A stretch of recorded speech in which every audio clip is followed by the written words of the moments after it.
Hello students, this is Rajbir here for explaining you another beautiful and very interesting story from your Moments book.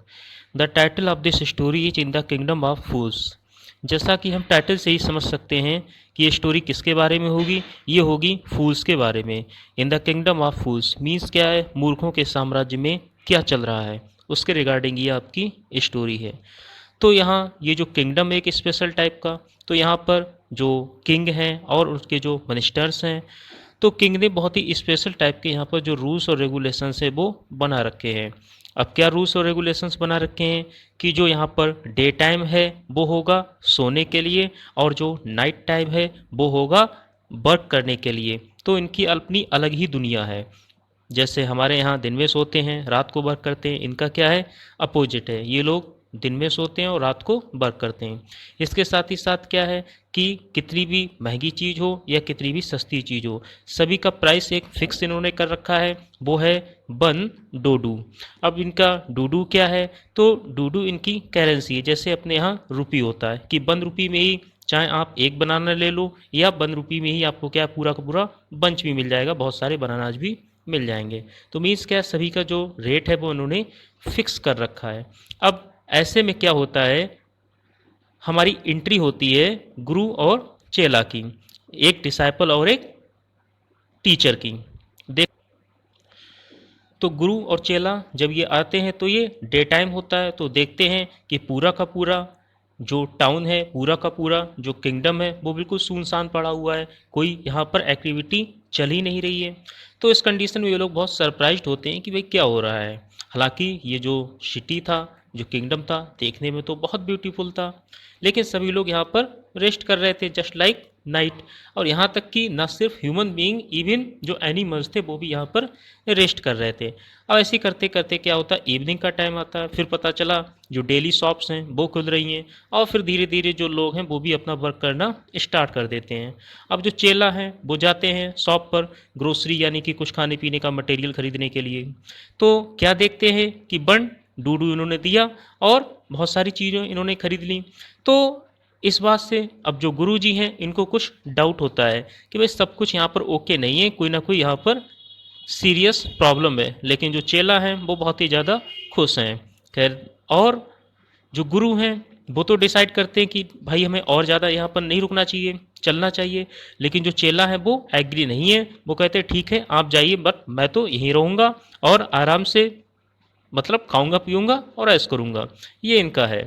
तो इस तरीके से अब ये यहीं पर रुक जाते हैं, आराम से खाते पीते हैं और बहुत ही ज़्यादा मोटे हो जाते हैं। ही बिकम्स टू मच फैट।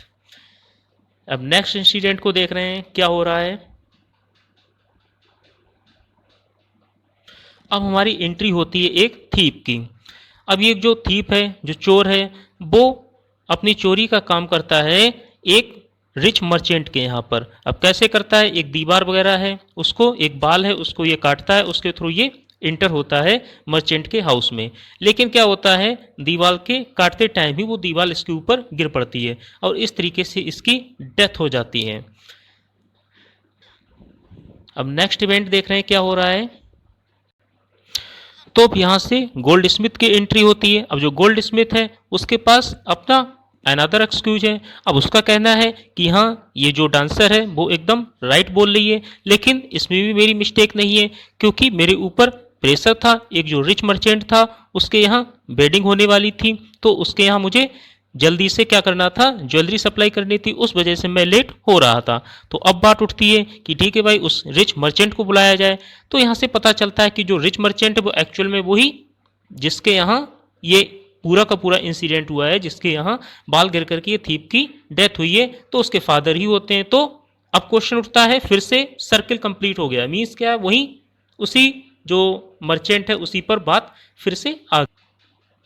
अब मर्चेंट कहता है कि भाई इसमें मेरा तो कोई अपराधी नहीं है, मैं कल्प्रिट नहीं हूँ, क्योंकि ये तो सब मेरे फादर के टाइम में हुआ है। तो इस पर जो राजा होते हैं वो बोलते हैं कि ठीक है आपको भाई जो प्रॉपर्टी है वो आपको अपने फादर से मिली है, इनहेरिट की है, तो सेम उसी तरीके से अब जो गलतियां की हैं वो भी उनका भी कहीं ना कहीं जो भी रिकवरी वो आपसे ही की जाएगी। और वैसे भी भाई इसकी डेथ तो हुई है इसके ब्रदर की, तो उसके लिए किसी ना किसी को तो फांसी देनी ही है। तो उस कंडीशन में क्या आपको डेथ तो दी ही जाएगी। तो अब क्या है, एक स्टेक तैयार की जाती है, यानी कि एक सूली तैयार की जाती है।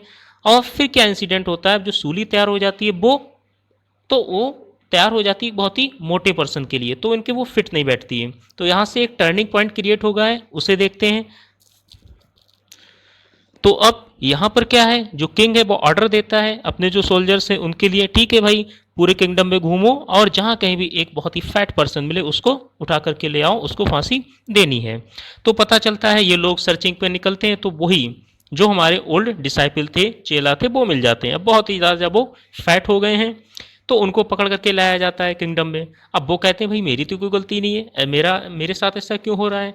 तो किंग बोलता है कि भाई ठीक है, ये जो स्टेक, इस पे मोटे आदमी की ज़रूरत है और फांसी किसी ना किसी को तो देनी है, ठीक है तुमको ही फांसी दी जाएगी। तो अब ये इनको भी समझ आता है, जो चेला है इनको भी, कि भाई वास्तव में बहुत गड़बड़ वाली ये तो जगह थी। तो अब ये याद करते हैं अपने जो गुरु जी हैं, जो टीचर हैं उनके लिए। तो अब टीचर की एंट्री होती है।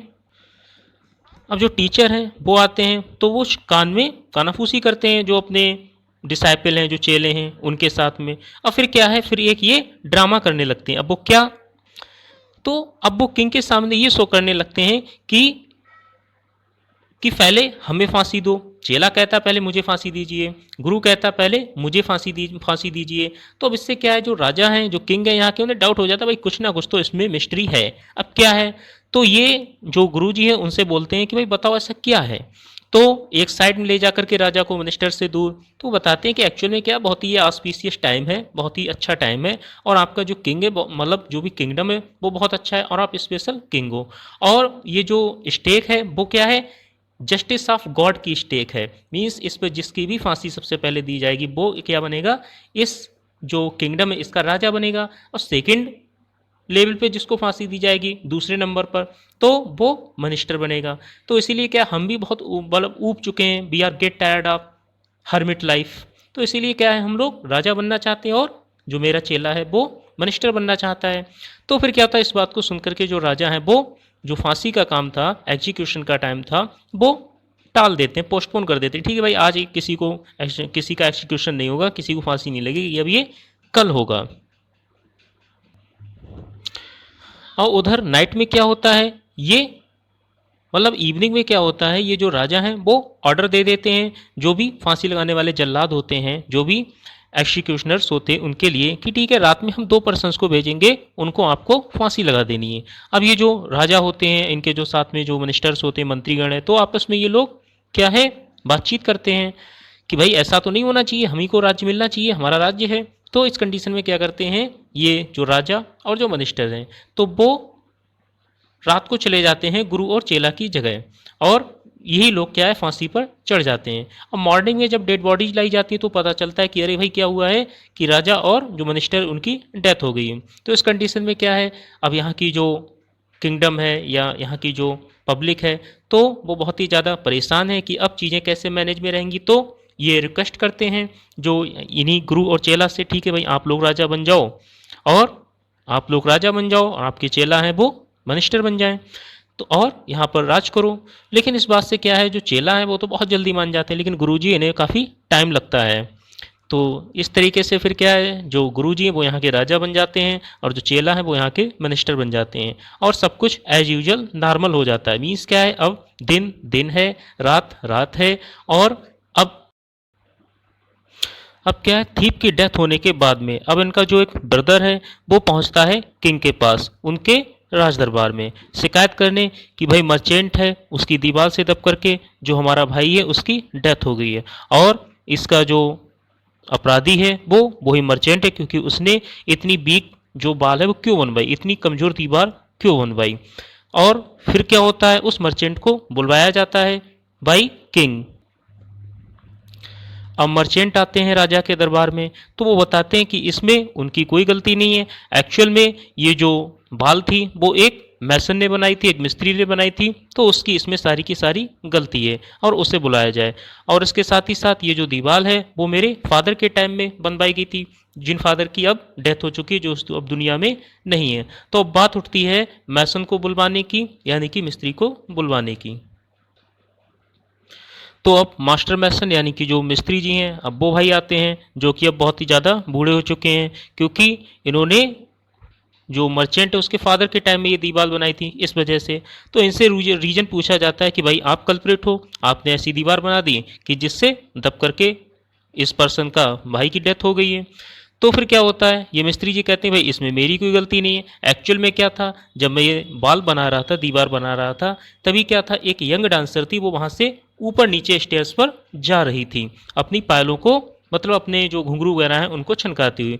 तो इससे मेरा जो ध्यान था वो डिस्ट्रैक्ट हो गया, मेरा अटेंशन डिस्ट्रैक्ट हो गया। तो इस वजह से क्या हुआ है, ये जो बाल है वो बेकार बनी है, बीक बनी है।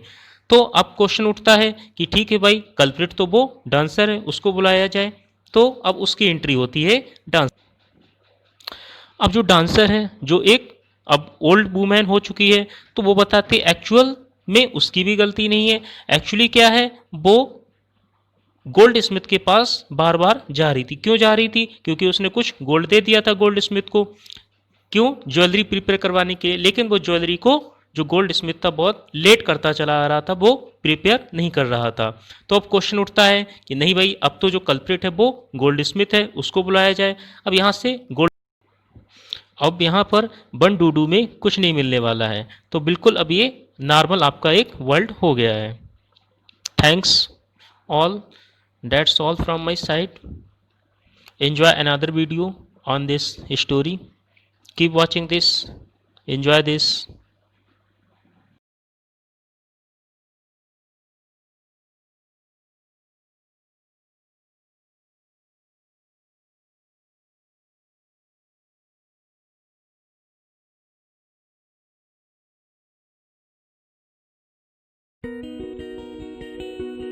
"What shall we do?"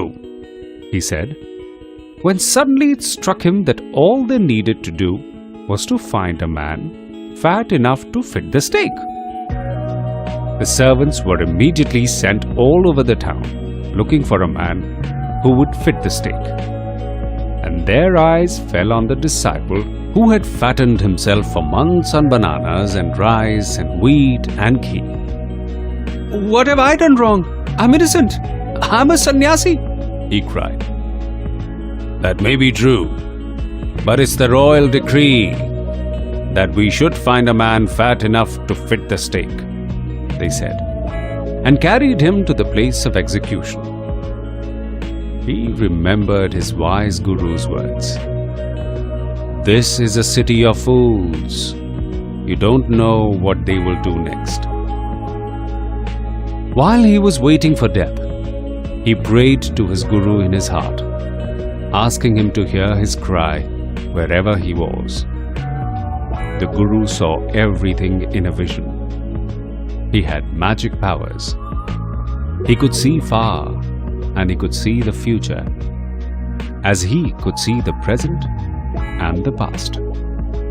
He arrived at once to save his disciple, who had got himself into such a scrape through love of food. As soon as he arrived, he scolded the disciple and told him something in a whisper. Then he went to the king and addressed him. "O wisest of kings, who is greater, the guru or the disciple?" "Of course, the guru, no doubt about it. Why do you ask?" "Then put me to the stake first. Put my disciple to death after me." When the disciple heard this, he understood and began to clamor. "Me first! You brought me here first! Put me to death first, not him!" The guru and the disciple now got into a fight about who should go first. The king was puzzled by this behavior. He asked the guru, "Why do you want to die?" "We chose him because we needed a fat man for the stake." "You shouldn't ask me such questions. Put me to death first," replied the guru. "Why? There's some mystery here. As a wise man, you must make me understand." "Will you promise to put me to death if I tell you?" asked the guru. The king gave him his solemn word. The Guru took him aside, out of the servant's earshot, and whispered to him, "Do you know why we want to die right now, the two of us? We've been all over the world, but we've never found a city like this or a king like you. That stake is the stake of the God of justice. It's new. It has never had a criminal on it. Whoever dies on it first will be reborn as the king of this country. And whoever goes next will be the future minister of this country. We are sick of our ascetic life. It would be nice to enjoy ourselves as king and minister for a while. Now keep your word, my lord, and put us to death. Me first, remember?" The king was now thrown into deep thought. He didn't want to lose the kingdom to someone else in the next round of life. He needed time. So he ordered the execution postponed to the next day and talked in secret with his minister. "It's not right for us to give over the kingdom to others in the next life. Let's go on to the stake ourselves, and we'll be reborn as king and minister again. Holy men do not tell lies," he said, and the minister agreed. So he told the executioners, "We'll send the criminals tonight. When the first man comes to you, put him to death first.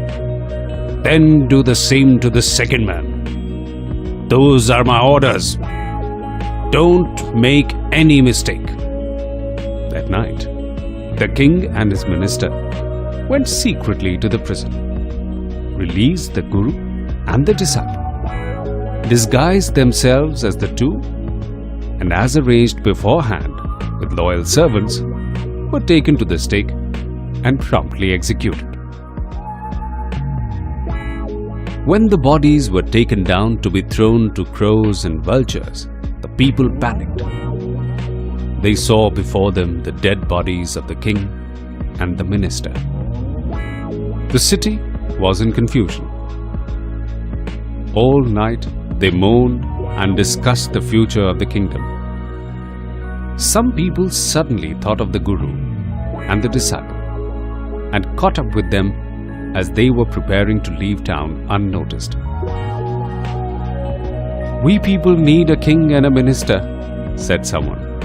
Others agreed. They begged the Guru and the disciple to be their king and their minister. It didn't take many arguments to persuade the disciple, but it took longer to persuade the Guru.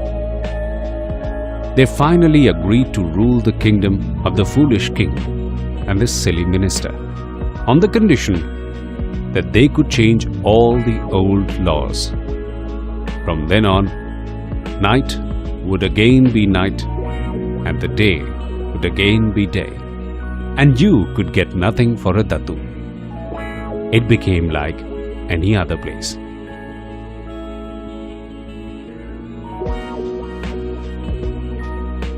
In the Kingdom of Fools by A.K. Ramanujan. In the Kingdom of Fools, both the king and the ministers were idiots. They didn't want to run things like other kings. So, they decided to change night into day and day into night. They ordered that everyone should be awake at night, till their fields, and run their businesses only after dark, and go to bed as soon as the sun came up. Anyone who disobeyed would be punished with death. The people did as they were told for fear of death. The king and the minister were delighted at the success of their project. One day, a guru and his disciple arrived in the city. It was a beautiful city. It was broad daylight, but there was no one about.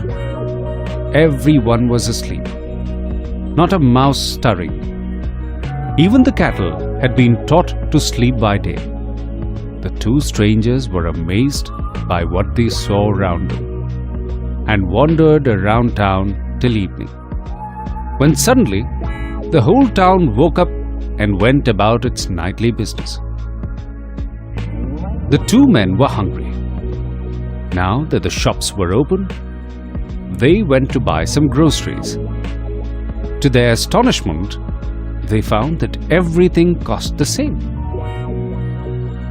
A single daddu. Whether they bought a measure of rice or a bunch of bananas, it cost a daddu. The Guru and his disciple were delighted. They had never heard of anything like this. They could buy all the food that they wanted for a rupee. When they had cooked and eaten, the Guru realized that this was a kingdom of fools, and it wouldn't be a good idea for them to stay there. "This is no place for us. Let's go," he said to his disciple. But the disciple didn't want to leave the place. Everything was cheap here. All he wanted was good, cheap food. The Guru said, "They are all fools. They won't last very long, and you can't tell what they'll do to you next." But the disciple wouldn't listen to the Guru's wisdom. He wanted to stay. The Guru finally gave up and said, "Do what you want. I'm going," and left. The disciple stayed on, ate his fill every day, bananas and ghee and rice and wheat, and grew fat like a street-side sacred bull. One bright day, a thief broke into a rich merchant's house. He had made a hole in the wall and sneaked in. And as he was carrying out his loot, the wall of the old house collapsed on his head and killed him on the spot. His brother ran to the king and complained, "Your Highness, when my brother was pursuing his ancient trade, a wall fell on him and killed him. This merchant is to blame. He should have built a good, strong wall. You must punish the wrongdoer and compensate the family for this injustice." The king said, "Justice will be done. Don't worry," and at once summoned the owner of the house. When the merchant arrived, the king questioned him, "What's your name?" "Such and such, Your Highness." "Were you at home when the dead man burgled your house?" "Yes, my lord. He broke in and the wall was weak. It fell on him." "The accused pleads guilty. Your wall killed this man's brother. You have murdered a man. We have to punish you."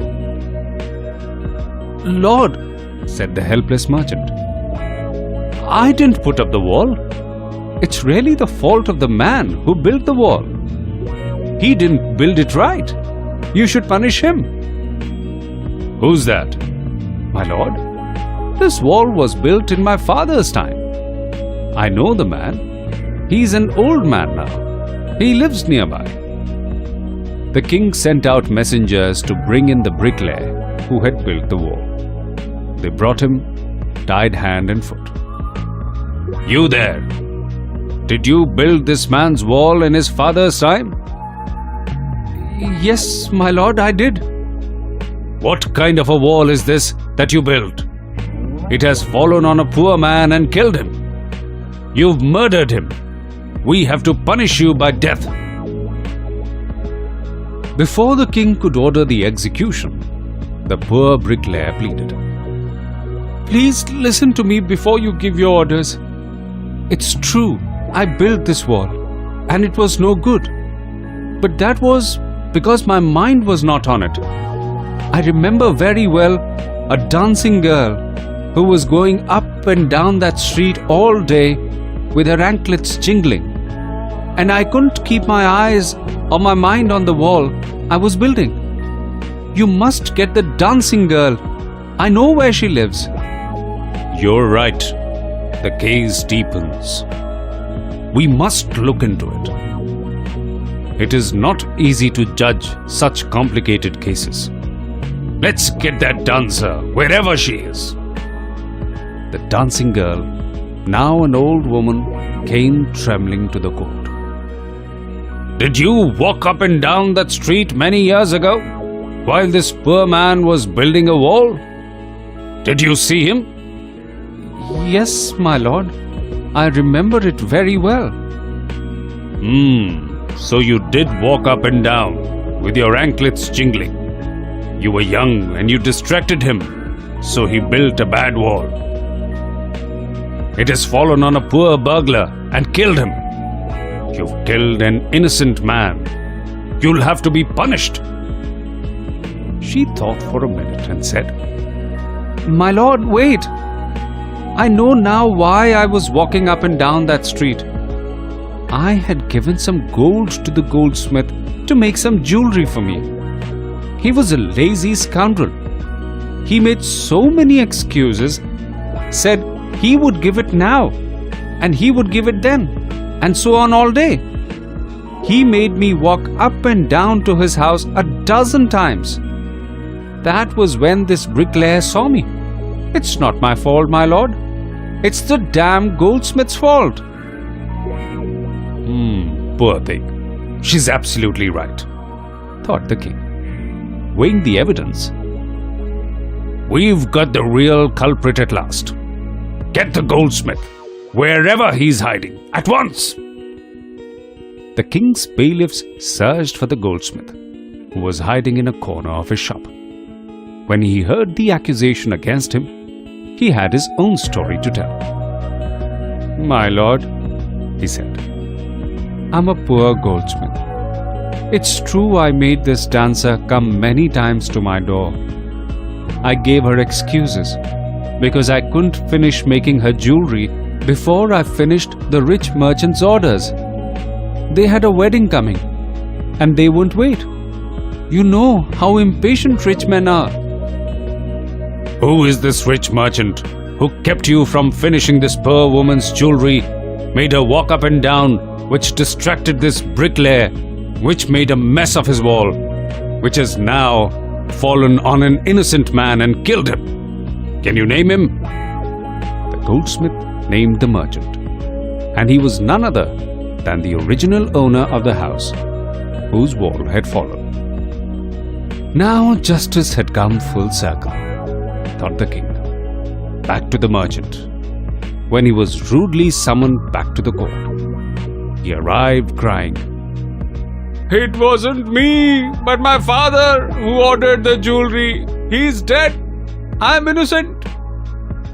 But the king consulted his minister and ruled decisively. It's true your father is the true murderer. He's dead. But somebody must be punished in his place. You've inherited everything from that criminal father of yours. His riches as well as his sins. I knew at once, even when I first set eyes on you, that you were at the root of this horrible crime. You must die. And he ordered a new stake to be made ready for the execution. As the servants sharpened the stake and got it ready for the final impaling of the criminal, it occurred to the minister that the rich merchant was somehow too thin to be properly executed on the stake. He appealed to the king's common sense. The king, too worried about it,